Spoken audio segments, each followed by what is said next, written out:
Yeah, it should pick it up right there. But like I was saying, it's unfortunate, but I think that... Oh yeah, this light's a lot better. I think that, you know, within the next 10 years, you're going to see a few more guys have problems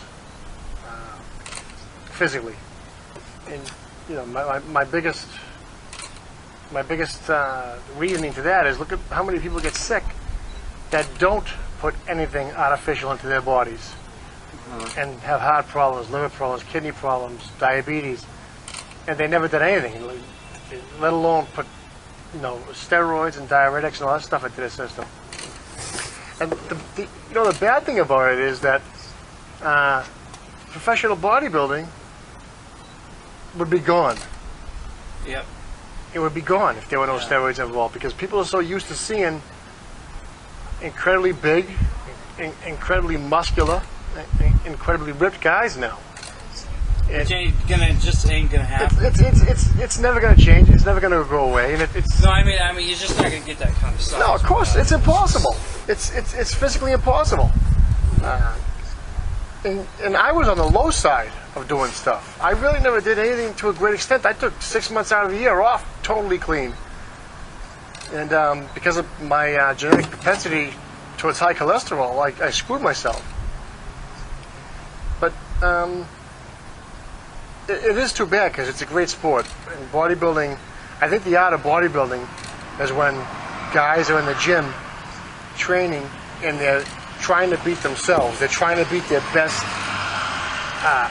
the best that they've done each time. I know every time I went to the gym, I would try to better myself and best myself each time. And that was pretty cool. And then money came into the picture, contracts, and I knew that if I didn't keep doing well or looking a certain way, then, you know, Weeder wasn't going to renew my contract. That would be end of story. Yeah. You know, and that's, you know, a bodybuilder lives in the gym. He's not going to... And I found that out the hard way. You know, after I got sick and Weeder basically canceled my contract, there wasn't much call for a 38-year-old ex-pro bodybuilder out there. You know what I mean? That's what a lot of these guys got to think about. Yeah, you can open gyms, you can do, but that's it. You're much more limited. You know, when all you know is going to the gym and getting ready for a show. You can train other guys if that's kind of what your propensity is. That gets old too. I mean, I couldn't do that. I've had tons of guys ask me that, and I guess that's what Milos is doing a lot of. He enjoys that. You know, he likes. You know, Milos likes dumping his knowledge on other guys. And he likes, you know, patting them on the back and telling them how good they look. That was never my case. You know, if you go to the gym, you're going to be hardcore, and you don't get a pat on the back. You don't get anything. I mean, you go to the gym, you do it for yourself. Nobody else can do it for you. If you get somebody else that's telling you what to do, and making you go there every day, then I don't know how you can have any self-respect for yourself. I couldn't do it. I mean, with the way I am now, I don't lift with weights anymore because I can't do it the way I used to want to do it. And if somebody was, you know, on my ass pushing me to go do it and making me, oh, you're doing good, Mike. Oh, you're doing great. I don't want to hear that shit. You know, it's got to come from within. You know. Now, did the doctor tell you no weights? Yeah, I'm in rough shape. I mean, I get some serious issues. My heart's working at 20%. If my heart goes 1 mark below that, it's I'm on the list for an open heart. Oh, I mean, I'm sorry. I'm on the list for heart transplant. I mean, I already had the open heart surgery. I got everything. Open heart surgery.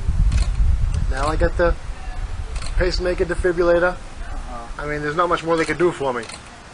I mean, my heart's like a Frankenstein monster right now. How's your cardio when you go running? Or? I try to run every morning, and I walk at least 3 miles. I try to run when I can, but I can feel it. It just the medications, because my muscles are very sore and very tired. They start cramping up, and I don't get winded, but I get tired. I get real tired. I'm nothing like I used to be. Ever since they cut me open back in '04. I'm not the same animal. I mean, all I can tell guys is check your health, because I always thought I'd skate by. Yeah. You know, it's very important. I'm 42 years old. I don't want to die yet. You know, I got two young kids in there, and a young wife.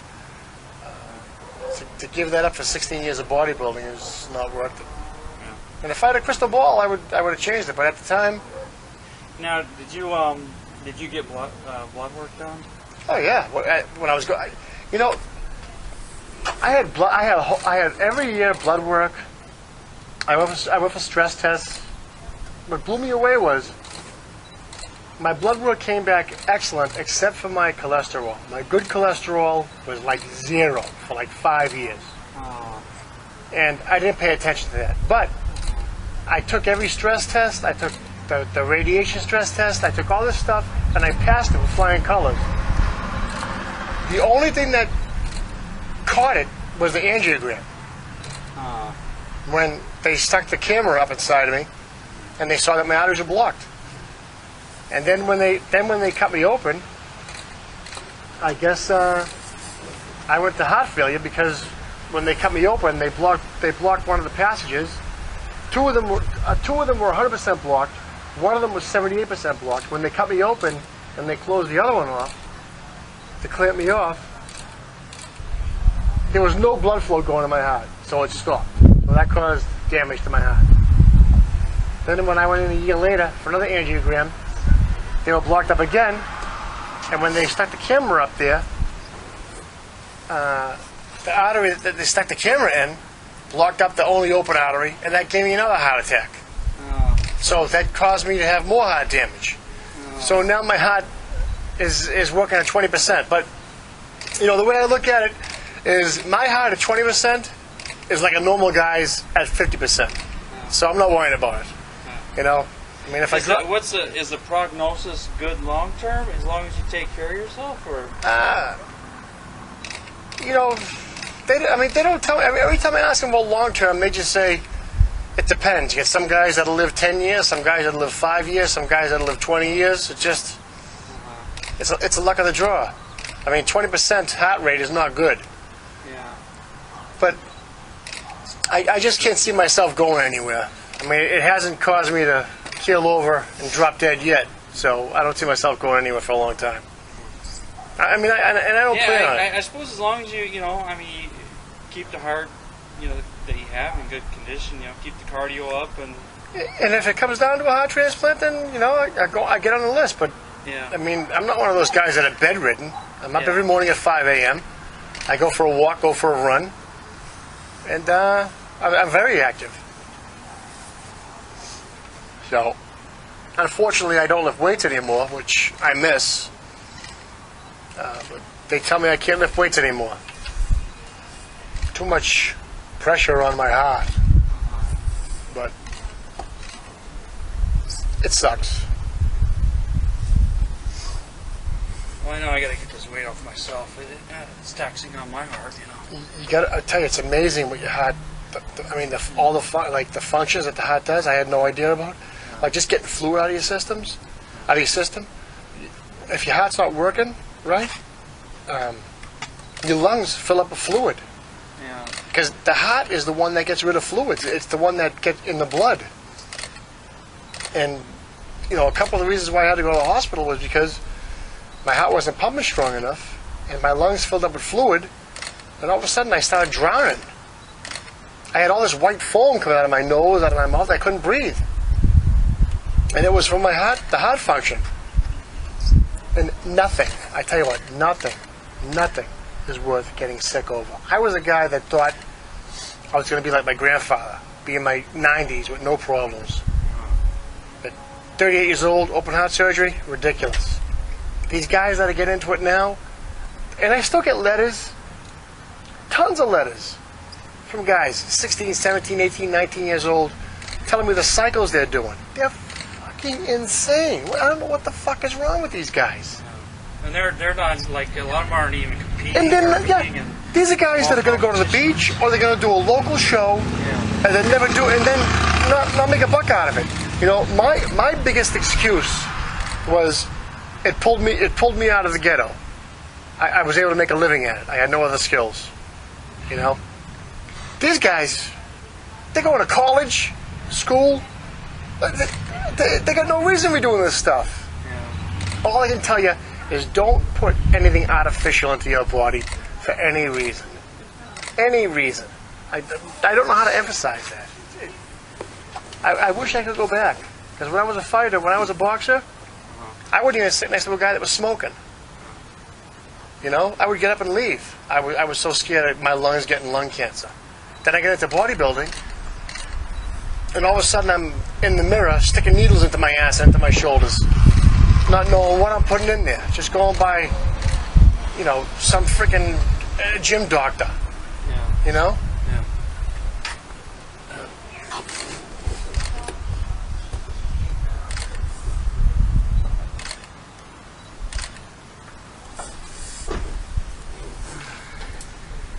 I don't know. Maybe it'll help somebody. It'll help one guy.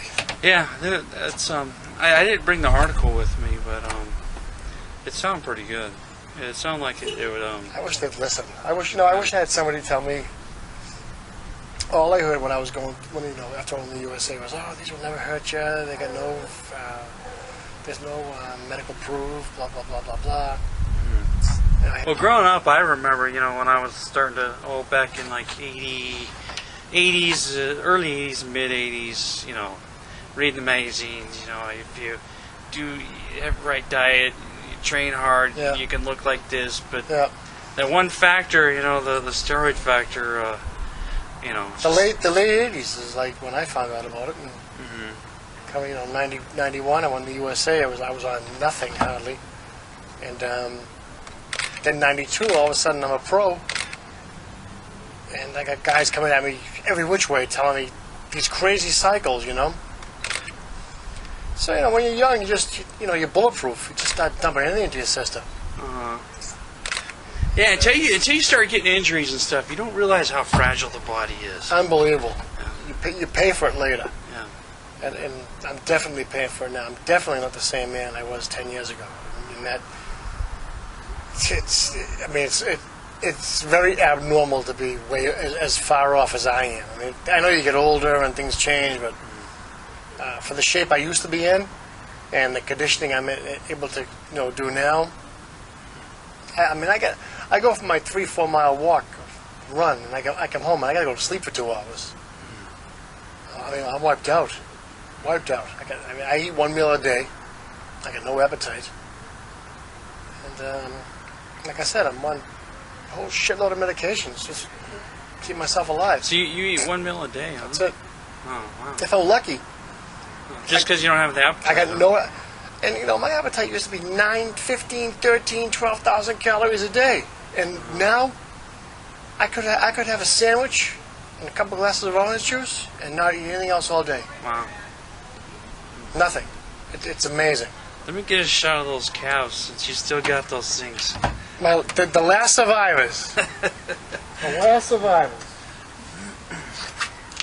Man, those things are still good, man. Jeez.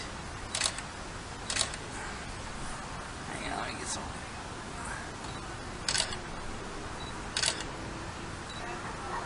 Okay. And there's where they took my vein, right there. Oh, let's see.